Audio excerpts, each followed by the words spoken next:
Dans l'épisode d'aujourd'hui, The Boring Company dévoile un nouveau tunnel de test Hyperloop. Une start-up énergétique soutenue par Tesla construit des mini-réseaux au Rwanda. Et un musée Tesla à Los Angeles présentera des prototypes rares de l'histoire de l'entreprise. Mais avant de commencer cette vidéo, n'oubliez pas de vous abonner à la chaîne et d'activer toutes les notifications pour ne rien rater des dernières actualités de Tesla. C'est parti. Après des mois de silence sur les projets de l'Hyperloop de la société, la firme d'Elon Musk a annoncé sur les médias sociaux que les tests de l'Hyperloop à grande échelle ont commencé. Les deux photos de l'article nous ont donné un petit aperçu de ce qui ressemble à un tunnel scellable avec des dimensions comme les systèmes de loop à Las Vegas et une Tesla Model Y garée juste devant la porte. Grâce à une autre séquence de drones capturés par Chap Ambrose, le voisin privilégié de l'entreprise de forage, nous pouvons voir que c'est l'extrémité opposée du tunnel dans laquelle nous avons pu voir le Prufrock 2 sortir il y a quelques semaines. Elon Musk lui-même était présent pour assister au début du tout dernier produit de l'entreprise de forage le 2 octobre. Nous ignorions qu'il venait de finir de creuser le premier tunnel Hyperloop en grandeur réelle pour l'entreprise. Sur la vidéo la plus récente de Chap, nous pouvons voir que l'extrémité avec la porte fantaisiste est au milieu du site de construction et d'essai de l'entreprise de forage. Le tunnel, après être passé sous la route, se termine sur le site de SpaceX où un nouveau bâtiment d'un certain type est en cours de construction. Le fait que l'extrémité opposée du tunnel possède un couvercle accrédite l'idée qu'il s'agit d'un prototype de tube à vide destiné à être scellé. Selon Chap, le tunnel de 150 mètres a été construit en 136 jours, ce qui est assez éloigné de la vitesse de creusement hebdomadaire espérée qui est de 1,6 km pour le Prufrock 2. Les détracteurs de l'entreprise et de SpaceX, qui affirment depuis des années que le projet Hyperloop a été annulé, ont peut-être été un peu surpris par cette annonce. Une notion qui a été confirmée la semaine dernière seulement lorsque le vieux petit tunnel d'essai de l'entreprise à Hawthorne en Californie a été démoli. Et bien qu'il semble que le conseil municipal de Hawthorne ait été plus responsable en demandant à SpaceX de retirer une pièce de machinerie qui ne faisait que prendre la poussière. Depuis avril de cette année, plus personne n'entendait réellement parler de l'Hyperloop jusqu'à ce que l'entreprise ait fait une vague suggestion que des tests à grande échelle auraient eu lieu plus tard dans l'année. Depuis un concours d'étudiants en 2019, le tunnel de Hawthorne était resté vide alors qu'il occupait une voie entière d'un grand axe routier.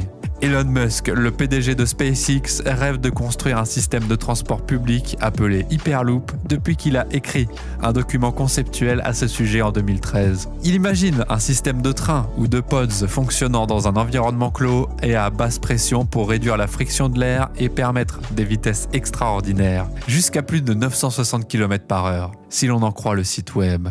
L'idée n'est pas sans rappeler les trains à grande vitesse du Japon. Ces véhicules sont capables d'atteindre des vitesses d'environ 320 km/h grâce à la lévitation magnétique. L'Hyperloop s'inspire de ce concept en enfermant le train et en créant une faible étanchéité au vide. Même une petite réduction de la pression d'air suffit à augmenter considérablement les vitesses. Les idées initiales pour ce type de système suggéraient un vide parfait ou presque parfait pour un impact maximal, mais Musk a souligné dans son article, à juste titre, que soutenir ce type de système sur une longue période est pratiquement impossible. Musk a proposé de mettre l'idée en pratique en utilisant un joint à vide considérablement plus léger et des pompes à air commerciales pour traiter les fuites inévitables.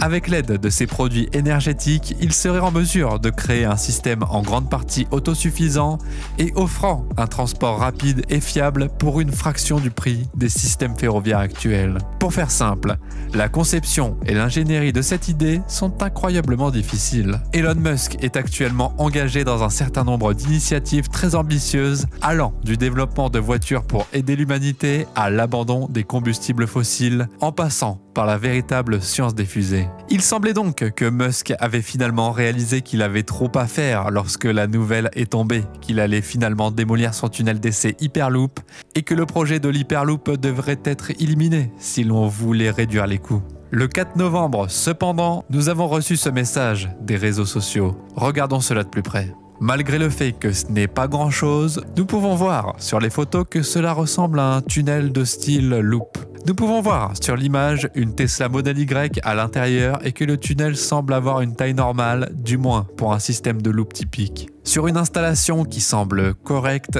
nous pouvons également remarquer une porte coulissante. Bien que ce soit difficile à voir sur l'image, il est possible que cette porte ferme le système. Le but de ce tunnel devrait être de créer une zone de pression négative car il ne faut pas grand-chose pour créer un joint utilisable en raison de la courte longueur de 150 mètres du tunnel. Il est clair que c'est beaucoup trop court pour des essais à grande vitesse. La dépressurisation à grande échelle des tunnels de l'entreprise de forage doit être testée dans ce tunnel s'il est utilisé pour des tests Hyperloop comme le prétend l'entreprise de forage. Cependant, le modèle Y est un ajout étrange. Il est évident que la conception actuelle de la loupe, qui est destinée à fonctionner avec les automobiles Tesla, constitue la base de ce tunnel. Cependant, les concepts d'Hyperloop étaient beaucoup plus proches de l'utilisation de pods ou de trains automatisés. Alors, pourquoi cette voiture est-elle ici ? Cela pourrait être aussi simple que Tesla démontrant la taille du tunnel en utilisant un exemple commun. Il se peut aussi qu'il teste les effets de la dépressurisation dans le tunnel en utilisant le modèle Y. Ou peut-être n'est-ce simplement que de la publicité. Cependant, étant donné l'absence apparente de progrès dans le projet Hyperloop, il est difficile d'interpréter l'utilisation du modèle Y dans ce contexte sans en déduire un changement fonctionnel. Naturellement, le problème est qu'il s'agit d'une pure conjecture.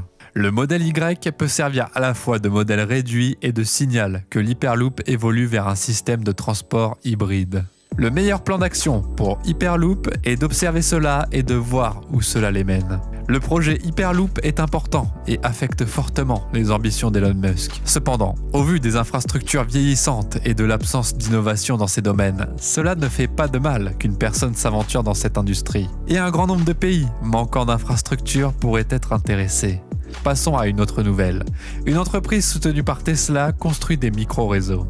Grâce à une entreprise tanzanienne, un nouveau système microélectrique alimente actuellement environ 1000 bâtiments dans 2 communautés du Rwanda. Bien qu'elle ait un rendement nettement inférieur, la technologie de type Powerwall utilisée par l'entreprise Zola Electric, soutenue par Tesla, reposait initialement sur une installation rudimentaire de panneaux solaires et de batteries qui suffisait à alimenter quelques lampes, une radio et quelques appareils électroniques personnels, tels que des téléphones. Plus de 1,5 million de personnes ont désormais accès à l'énergie grâce à cette technologie. Cependant, cette dernière incursion au Rwanda est basée sur un mécanisme plus contemporain appelé Infinity. Selon le site, les avantages d'Infinity sont notamment sa simplicité d'installation et sa facilité de mise à l'échelle. On dit que des onduleurs plus rapides permettent au système de batterie de rester agile, réagissant aux coupures de courant du réseau principal plus rapidement que les systèmes plus traditionnels. Dans ces 2 communautés rwandaises, Zola a créé des mini-réseaux en utilisant cette méthodologie.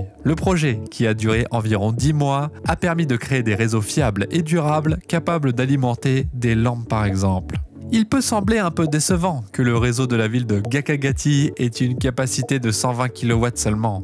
Cependant, les systèmes Infinity sont incroyablement simples à étendre et Zola prévoit qu'ils pourront un jour quadrupler cette capacité. Ce n'est pas une coïncidence si ces mini-réseaux ressemblent un peu au réseau électrique que Tesla est en train de développer. Après avoir racheté la start-up de toiture solaire SolarCity en 2016, Tesla est devenu un actionnaire important de Zola. Il ne s'agit pas de dire que Zola imite explicitement Tesla ou vice-versa, mais les entreprises technologiques reposent sur des idées similaires, à savoir résoudre des problèmes. Et il ne fait guère de doute que l'entreprise s'attarde sur les problèmes de la région. Selon les rapports, le bois de chauffage était la principale source d'énergie du Rwanda en 2021. La majorité des grands centres de population disposent d'une énergie constante fournie par une infrastructure alimentée par un barrage hydroélectrique. Les zones rurales, en revanche, n'ont que peu ou pas d'accès à l'énergie, comme dans beaucoup d'autres pays. En effet, Elon Musk a prévu la nécessité de ce type de réseau en 2016, en particulier dans les zones dépourvues d'un approvisionnement électrique plus traditionnel. Des entreprises comme Zola sont en mesure de transformer les villages à travers des réseaux fiables et décentralisés, mais aussi grâce à l'évolution des réseaux d'énergie miniaturisés basés sur des batteries, contournant ainsi l'échec des systèmes d'énergie obsolètes dont souffrent actuellement de nombreuses zones industrialisées. Même s'il est encourageant de voir des entreprises comme Zola soutenir Tesla, l'entreprise ne peut et ne doit pas être présente partout. Une bien meilleure stratégie pour étendre l'accès à l'électricité dans le monde consiste à encourager l'expansion des services de proximité gérés par les habitants. Une nouvelle exposition au Petersen Automotive Museum de Los Angeles devrait être inaugurée dans les prochains jours, présentant un certain nombre d'artefacts historiques et de prototypes de véhicules Tesla, avec des véhicules représentant des moments clés de l'histoire de Tesla. L'exposition interne Tesla retrace les progrès de l'entreprise sur le marché des véhicules électriques. Certains des articles sont ceux que vous pourriez anticiper, comme le premier Tesla Roadster, qui a contribué à lancer la nouvelle start-up de voitures électriques d'Elon Musk. Parmi les œuvres exposées, nous pourrons retrouver la millionième voiture fabriquée, une Model Y rouge multicouche construite en 2020. Mais nous pourrons aussi regarder les prototypes de Model 3 et Model X ainsi que le prototype de Cybertruck de 2019 qui suscite beaucoup d'intérêt. Le Model S Plaid qui a établi le record sur le circuit de course en Allemagne et le Cyberquad ATV sont deux éléments marquants parmi les pièces annoncées précédemment qui sont des choix divertissants et incontestablement fantastiques à voir dans cette exposition. Lorsque le Model S Plaid a couru autour d'un parcours difficile, connu sous le nom de l'Enfer Vert en septembre 2021, a généré une certaine agitation. Et peu de temps après, Tesla est retourné sur la piste avec un modèle amélioré qui comprenait un aileron réactif et d'autres caractéristiques que l'on attendait d'une voiture de sport qui bat des records. Le Cyberquad est sans aucun doute une entrée étrange. Dans le bon sens du terme, cependant. Il a d'abord été vendu comme un VTT pour enfants dans la boutique Tesla pour 1900 $. Mais avant qu'un rappel de sécurité ne le retire du marché, il n'avait pas été produit en grand nombre. La batterie lithium-ion de 36 volts de la version pour enfants lui permettait de parcourir plus de 25 km sur une seule charge et d'atteindre une vitesse maximale de 16 km/h. Bien que l'on n'en sache pas beaucoup plus sur le prototype de Cyberquad pour adultes qui sera exposé à LA. Enfin, compte tenu de la jeunesse de l'entreprise, il est étrange de voir une exposition Tesla, mais elle le mérite bien. Que vous l'aimiez ou non, Tesla a déjà apporté une contribution significative au secteur de l'automobile. Il est donc merveilleux de voir qu'elle reçoit cette reconnaissance aujourd'hui. Et vous, qu'en pensez-vous? Dites-le nous dans les commentaires. Quoi qu'il en soit, merci d'avoir visionné cette vidéo et n'oubliez pas de vous abonner et d'activer toutes les notifications pour ne rien rater des dernières actualités de Tesla.